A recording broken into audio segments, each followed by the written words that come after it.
This is Magic the Gathering Deck Builder on MagicGatheringStrat, and I'm your host, DB. Just a quick announcement before we get started with the deck. If you guys are watching this on MagicGatheringStrat, this is actually a cooperative video between their channel and mine, MTGDB. If you're interested in checking out some more of my videos, there should be a link in the description. And if you're watching on my channel, be sure to head over and check out MagicGatheringStrat's channel. I'll make sure and put a link in the description as well. What we're doing here is testing the waters, trying to see if there's any interest on their channel for my content. If so, then we will move into hosting these videos on both their channel and mine. If you like the video, make sure you give us a thumbs up. Tell us in the comments. That's going to let us know that you're interested in seeing more. Anyway, without further ado, let's get started. So what I have for you guys today is yet another Jeskai Ascendancy combo. This one, however, aims to take advantage of the least amount of colors possible. It's mostly blue, with a little bit of red, and even less white. So we'll get started by throwing up Jeskai Ascendancy and ramping him up to 4, and then we'll move on to the next card, which is Renowned Weaponsmith. Renowned Weaponsmith is a 1/3 for 2 that has the ability tap and add 2 colorless to your mana pool.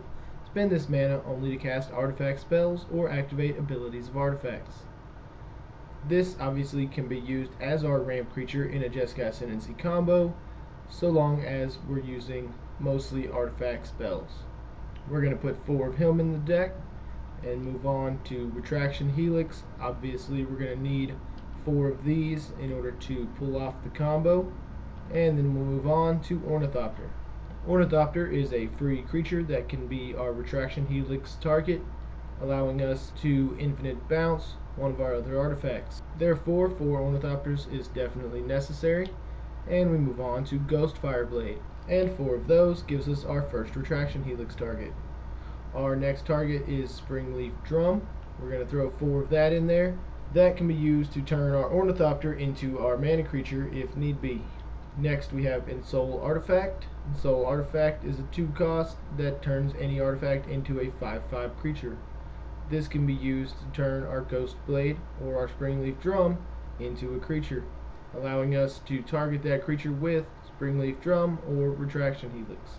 3 Ensoul Artifacts should be enough, and then we move on to our dig spells.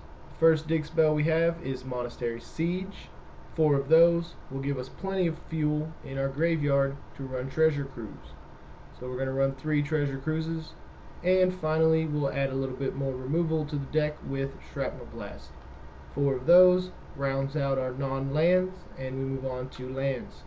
We're going to start off with Darksteel Citadel as a 4 of, and next up we have Flooded Strand and Shivan Reef. This gives us our splash of red and splash of white that we need to cast our Shrapnel Blast and our Jeskai Ascendancies. 4 of each of those, and Temple of Epiphany as a 2 of, along with our basic lands, which as you see here is 4 islands and 2 plains. This rounds out our 60 and gives us a nice solid base to either push through a Jeskai Ascendancy combo or just make 5/5s and swing. The strengths of this deck is that it does not require the 4 colors that other Jeskai Ascendancy decks do. The weaknesses being that it might be slightly less reliable. However, it makes up for its weakness, I think, in the fact that it has a strong aggro plan if the Ascendancy combo doesn't go off. Let me know what you guys think in the comments. If you like this video, go ahead and give us a thumbs up. If you really liked it, go ahead and hit that subscribe button for me. Thanks for watching. Hope you guys enjoyed it. I'm DB, signing off.